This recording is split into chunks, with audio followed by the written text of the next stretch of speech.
I'm facing 6 months. 6 months.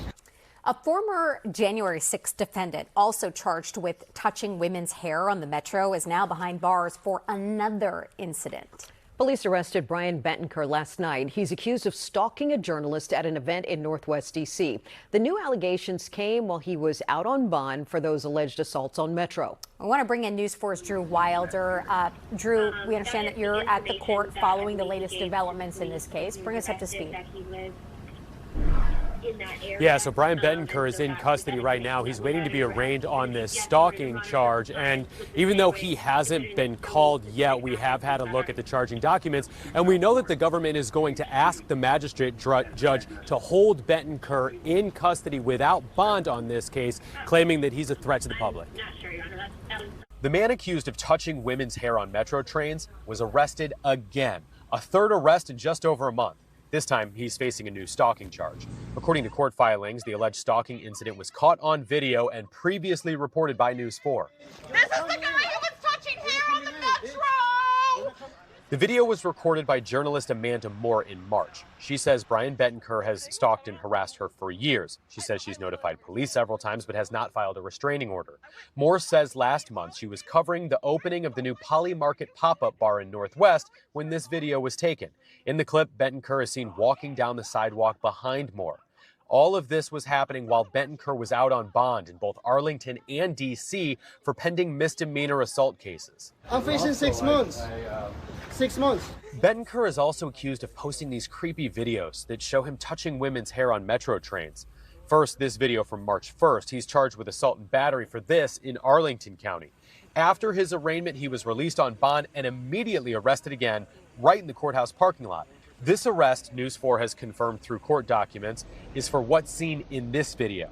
The Betancur allegedly also recorded and posted on his social media showing a similar hair-touching incident on a train in D.C. on March 2nd. After he was arraigned in D.C. court, he was again released on bond and had this to say to our camera. I am innocent of anything they say, and feminism is a cancer. The U.S. Attorney's Office filed a motion to revoke his bond on the assault charge in D.C. In that filing, they cite reasons for the new stalking charge. Those reasons include continually messaging the victim on social media, snapping pictures of the victim's feet and posting them online without her permission, yelling religious slurs at the victim, and performing a Nazi/Hitler salute. Bryan Betancur was convicted and jailed related to his participation in the January 6th Capitol insurrection. He was later pardoned by President Donald Trump. Now, he's been arrested at least 3 times over the last month on multiple charges, all involving women victims. We also learned late this afternoon that the government is going to tell the court that they have evidence that Betancur went to the victim's gym in Arlington County and recorded a video of himself inappropriately touching himself. And that will be part of their stalking case against him. We expect his case to be called hopefully sometime in the next few minutes, and we'll bring you the very latest coming up tonight on News 4 at 6, you guys. Drew, I know there are viewers who are watching right now that are wondering, how does this guy keep getting out, and is there a chance that he could get released on bond again?